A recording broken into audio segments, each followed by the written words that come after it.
Itinutulak naman ngayon ni House Speaker Martin Romualdez na maging isang ganap na batas ang programa ng pamahalaan na 20 pesos na bigas. Ang buong detalye ihahatid sa atin ni Julian Bunag. Live rin mula sa Batasang Pambansa. Julian? Princess, tiniyak ni House Speaker Martin Romualdez na kanilang pagtutuunan ng pansin sa Kamara ang mga panukalang batas na may kinalaman sa TRICE program ng pamahalaan.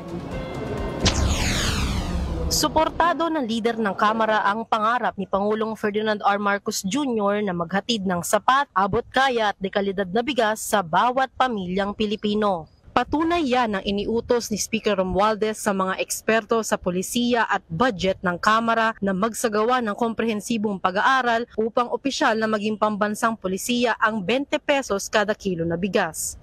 Sa gagawing pag-aaral ng Congressional Policy and Budget Research Department o CPBRD, susuriin ng mga polisiya at pananalapi na siyang magiging gabay ng Kamara sa paggawa ng budget para sa susunod na taon. Pangungunahan ito ni House Deputy Secretary General Dr. Romulo Emanuel Miral Jr. at inaasahang matatapos sa loob ng 60 araw ang pag-aaral. Batay sa paunang pagtataya, 7 pesos kada kilo ang kinakailangang subsidy upang makapagbenta ng 20 pesos na kilo ng bigas sa 44 na milyong pamilyang Pilipinong kumukonsumo ng 20 milyong kilo ng bigas araw-araw. Katumbas yan ng 140 million pesos kada araw at humigit kumulang 51.1 billion pesos sa isang taon.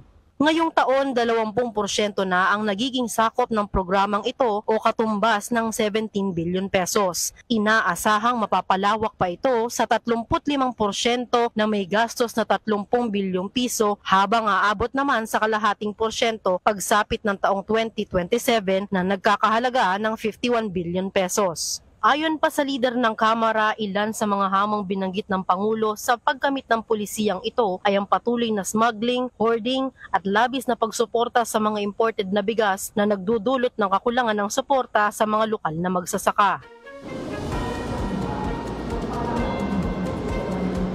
Princess, ayon pa kay Speaker Romualdez, nakahanda ang Kamara na gumawa ng mga batas na makatutulong upang lalong maisakatuparan ng pulisiyang ito. Dagdag pa niya na ito ay hindi lamang para makamit ng bansa ang food security, gayon din ay upang matulungan ang mga milyong-milyong Pilipino.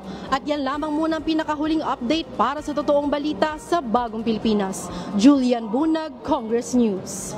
Maraming salamat, Julian Bunag.